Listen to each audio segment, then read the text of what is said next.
Sustainable development.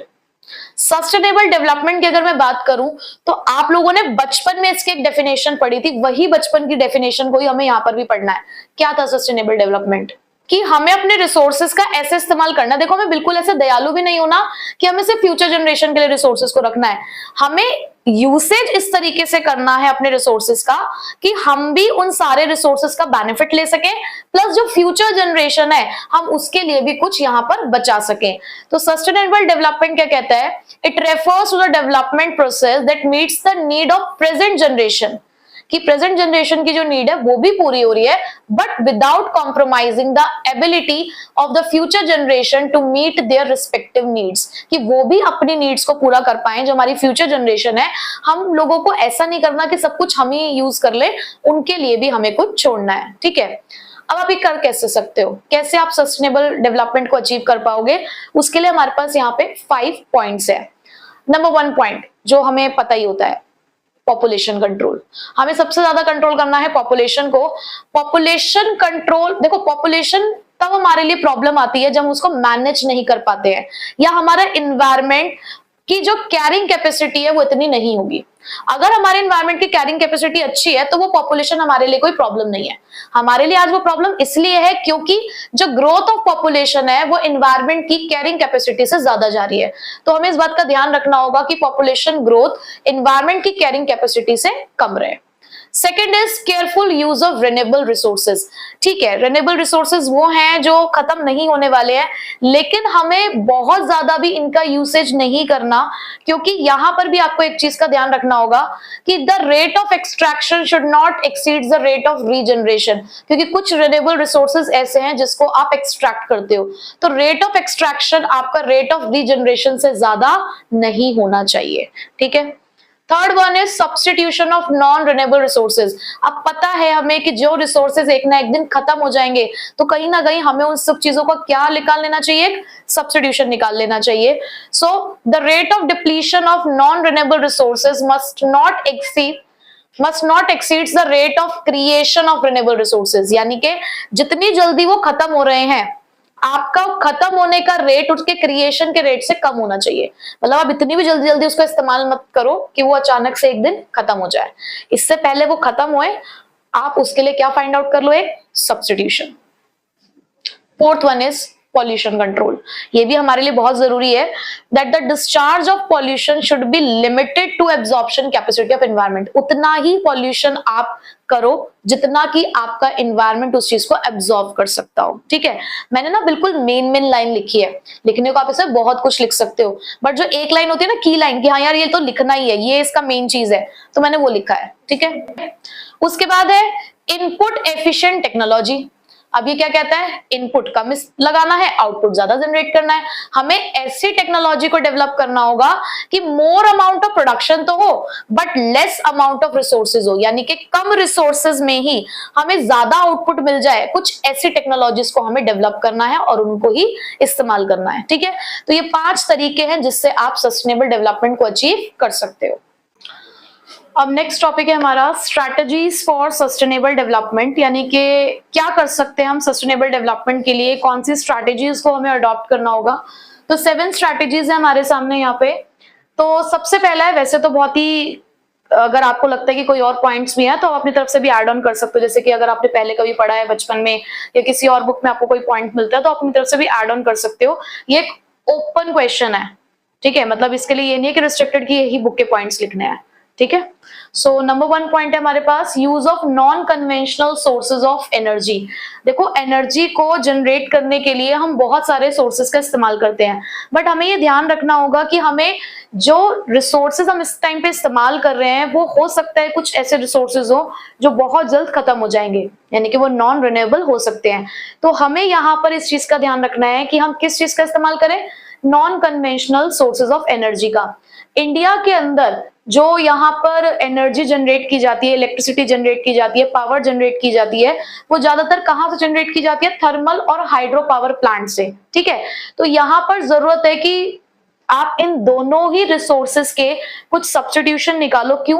क्योंकि दोनों ही sources ऐसे हैं जो एनवायरनमेंट पे एक बहुत बड़ा इम्पैक्ट क्रिएट करते हैं। तो यहाँ पे जरूरत है कि हमें इस चीज को कंट्रोल करना होगा।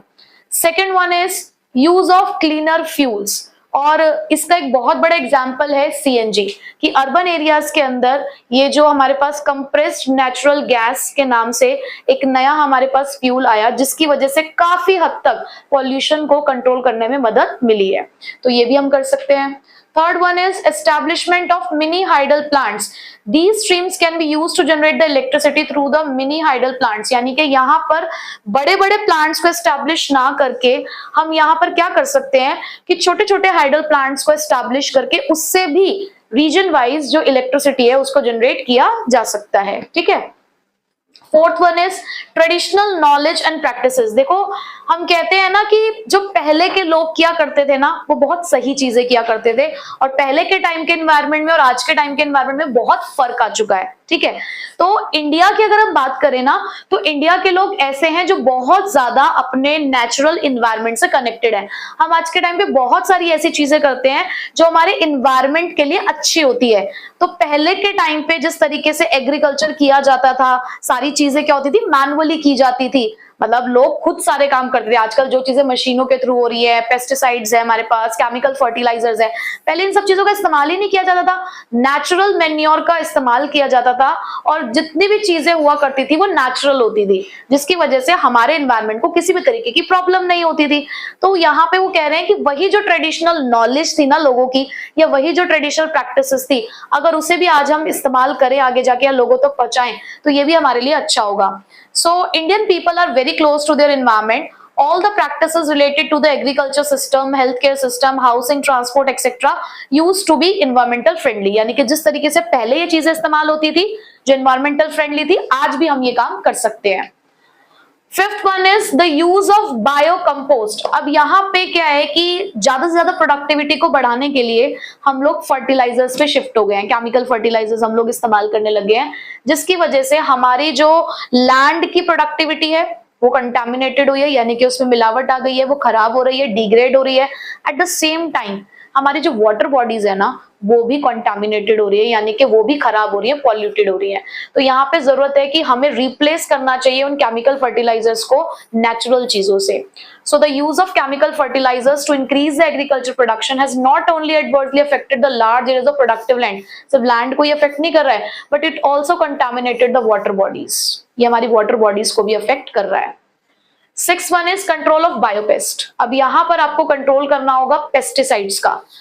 जब ग्रीन रेवोल्यूशन आया तो उसकी वजह से केमिकल पेस्टिसाइड्स का बहुत ज्यादा इस्तेमाल होने लगा, ठीक है, जिसकी वजह से प्रोडक्टिविटी बढ़ती हुई दिखी रही थी, बट इसकी वजह से भी फूड और वाटर बॉडीज कंटामिनेटेड हुए।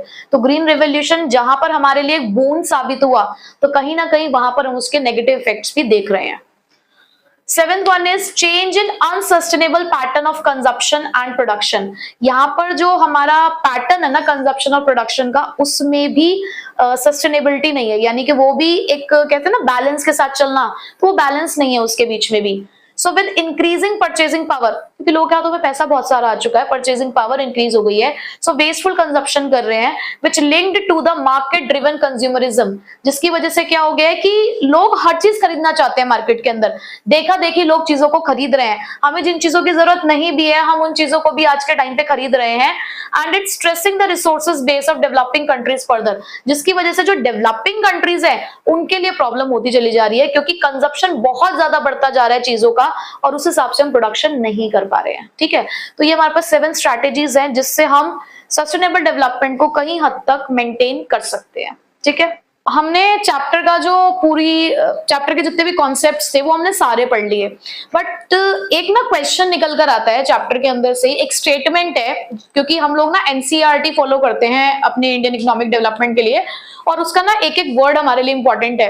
और पीछे एक बोर्ड एग्जाम में एक टाइम पे हुआ भी, एक क्वेश्चन आया था, व्हाट इज लिबर्टी इंडिकेटर। अब जितने बच्चों ने रेफरेंस बुक से पढ़ाई करी ना, रेफरेंस बुक में बच्चों ने ये वाला टर्म ही नहीं पढ़ा था, व्हाट इज लिबर्टी इंडिकेटर, और बहुत सारे बच्चे इस क्वेश्चन को छोड़ के आए। लेकिन जिन बच्चों ने एनसीईआरटी पढ़ी थी, एनसीईआरटी के नोट्स फॉलो किए थे, वो सारे बच्चे इस क्वेश्चन को अटेम्प्ट करके आए थे। तो यहां पर मैं यही कहूंगी कि जब आप आईईडी पढ़ते हो ना, एक बार एटलीस्ट अपनी एनसीईआरटी को जरूर रीड करिए, या ऐसे नोट्स में से पढ़ाई करो जो एनसीईआरटी बेस्ड हो, ठीक है। तो वही उसी एनसीईआरटी बेस्ड से मेरे पास भी यहाँ पर कुछ 2 कॉन्सेप्ट्स निकल कर आए हैं, हमने कॉन्सेप्ट पढ़ लिए हैं, बट उसी के बीच में ये 2 हमारे पास चीजें हैं जो हमें और पढ़नी जरूरी है। एक तो हमारा क्वेश्चन की तरह ही है, तो किस तरीके का क्वेश्चन है, मैंने पूरा उसके आंसर की तरह भी इसको लिख दिया है कि अगर ऐसा क्वेश्चन आता है, ऐसा स्टेटमेंट लिख के आती है, तो उसको आपको इस तरीके से प्रेजेंट करना है, ठीक है। So question is the threat to India's environment poses और dichotomy, threat of poverty, induced environmental degradation, and at the same time threat of pollution from effluents and a rapidly growing industrial sector comment। पढ़ने में बड़ी भारी भरकम सी statement लग रही है, but इसका सिंपल सा मीनिंग ये है, वो ये कह रहे हैं कि हमारा जो इंडिया का एनवायरनमेंट है ना, वो एक थ्रेट को फेस कर रहा है, और वो जो थ्रेट है ना, उसके 2 डायमेंशंस हैं, वो 2 ऐसी जगहों से आ रहे हैं वो थ्रेट, जो देखने में तो 2 अलग अलग चीजें हैं, यानी कि एक का दूसरे से कोई लेना देना नहीं है, बट स्टिल वो दोनों ही चीजें हमारे इंडिया के एनवायरनमेंट के लिए थ्रेट है। ये जो हमने वर्ड पढ़ा यहाँ पे डिकोटोमी, इसका मतलब ही यही होता है कि 2 ऐसे कॉन्सेप्ट्स जो एक दूसरे से बहुत सेपरेट है, 2 अलग अलग फेजेस है किसी भी चीज के, बट स्टिल वो हमारे इंडिया के एनवायरनमेंट को क्या कर रहे हैं, थ्रेट दे रहे हैं। कैसे? 2 डायमेंशन में ये थ्रेट दे रहे हैं। पहला थ्रेट तो ये है the poverty induced environmental degradation, गरीबी भी इन्वायरमेंट को डिग्रेड कर रही है।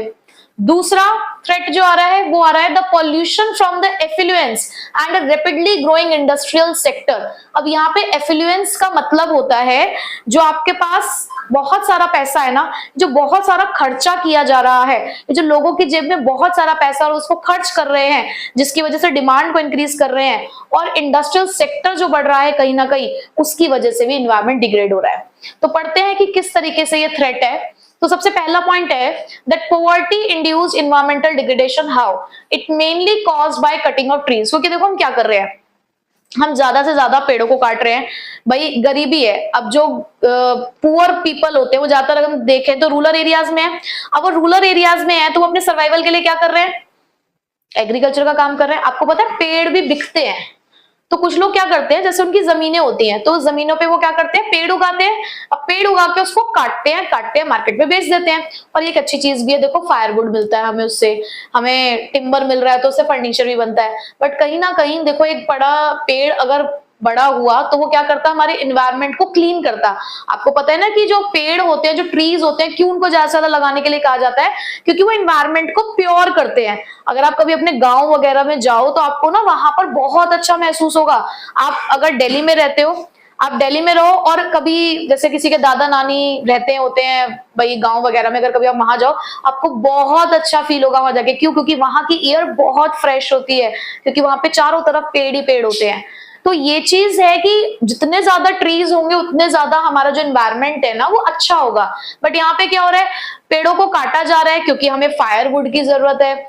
ओवर ग्रेजिंग ऑफ एनिमल्स हो रही है, वाटर रिसोर्सेज से पॉल्यूशन आ रहा है, फॉरेस्ट की लैंड पे आपने कब्जा कर लिया है इंडस्ट्री सेटअप करने के लिए, और भी बहुत सारे ऐसे पॉवर्टी है के रीजंस हैं जो क्या कर रहे हैं, एनवायरनमेंट को डिग्रेड कर रहे हैं। दूसरा, pollution from the affluence. Affluence मैंने अभी आपको मतलब बताया कि एफ्लुएंस का मतलब क्या होता है, पैसे को बहुत ज्यादा खर्च करना, बहुत ज्यादा डिमांड शो करना।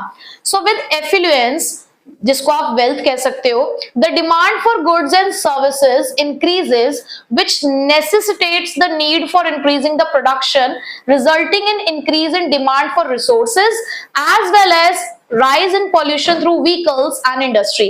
उन्होंने कहा ज्यादा से ज्यादा लोगों के हाथों में जो पैसा है उसकी वजह से क्या हो रहा है, गुड्स एंड सर्विसेज की डिमांड बढ़ रही है, जिसकी वजह से क्या होगा भाई, प्रोडक्शन इंक्रीज करना पड़ेगा। प्रोडक्शन इंक्रीज करने की वजह से रिसोर्सेज की जरूरत ज्यादा पड़ेगी, और उसके साथ साथ ये तो हो ही रहा है कि प्रोडक्शन की वजह से रिसोर्सेज की जरूरत पड़ रही है। जो हमारे व्हीकल्स है, जो हमारी इंडस्ट्रीज हैं, वो भी तो इसी चीज को बढ़ावा दे रही हैं। तो पहला रीजन तो ये हो गया। दूसरा, आप कह रहे हो कि इंडस्ट्रियल सेक्टर बढ़ता जा रहा है। अब इसकी वजह से क्या हो रहा है, डिफोरेस्टेशन। डिफोरेस्टेशन का मतलब क्या होता है, जंगल को साफ करे जा रहे हो, क्यों? क्योंकि वहां पे आपको इंडस्ट्री सेटअप करनी है, वहां पे आपको अर्बन सेक्टर अपना सेटअप करना है, अर्बनाइजेशन लेकर आना है। तो जब डिफॉरेस्टेशन हो रहा है, आप नॉन बायोडिग्रेडेबल रिसोर्सेज का इस्तेमाल कर रहे हो, जैसे प्लास्टिक वगैरह का आप ज्यादा से ज्यादा इस्तेमाल कर रहे हो। उसके अलावा इंडस्ट्रीज से जो हमें नेगेटिव एक्सटर्नलिटीज मिल रही हैं, जैसे कि एयर पॉल्यूशन, वाटर पॉल्यूशन और लैंड पॉल्यूशन के फॉर्म में, तो कहीं ना कहीं इंडस्ट्री सेटअप करना एक पॉजिटिव साइड है।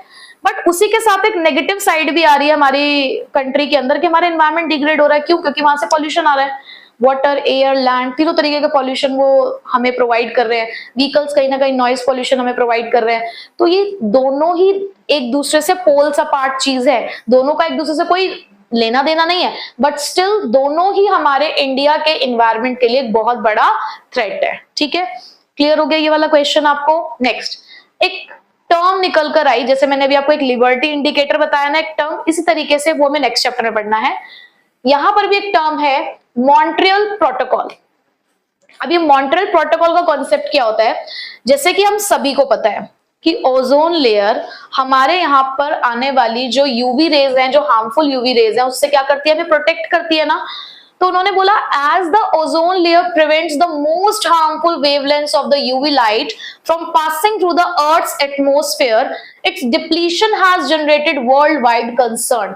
कि अब लगातार, लेकिन हमारी वही ओजोन लेयर, जो हमारी प्रोटेक्शन लेयर है, यही लगातार क्या हो रही है? डिप्लीट हो रही है। ओजोन लेयर लगातार डिप्लीट हो रही है। तो ये हमारे पूरे वर्ल्ड के लिए एक बहुत बड़ा कंसर्न है। ठीक है, तो इसीलिए this led to adoption of Montreal protocol. इसी की वजह से कॉन्सेप्ट निकल कर आया मॉन्ट्रियल प्रोटोकॉल, जिसका मतलब क्या होता है? Banning the use of chlorofluorocarbons compounds as well as other ozone depleting chemicals such as carbon tetrachloride, methyl chloroform and the bromine compounds। यानी कि वो सारे कंपाउंड्स, वो सारे केमिकल्स जिसकी वजह से ओजोन लेयर डिप्लीट हो रही है, हमें क्या कर देना चाहिए? उसको बैन कर देना चाहिए। ठीक है, तो 1987 में ये कॉन्सेप्ट लेकर आए थे वो लोग कि हमें इस तरीके से ही हम अपनी ओजोन लेयर को बचा सकते हैं कि ऐसे केमिकल्स को ही क्या कर दो? बैन कर दो, जिससे कि हमारी जो ओजोन लेयर है वो डिप्लीट ना हो। ठीक है, तो बस इसी के साथ हमारा जो ये चैप्टर है सस्टेनेबल डेवलपमेंट वाला, एनवायरमेंट एंड सस्टेनेबल डेवलपमेंट, वो कंप्लीट होता है।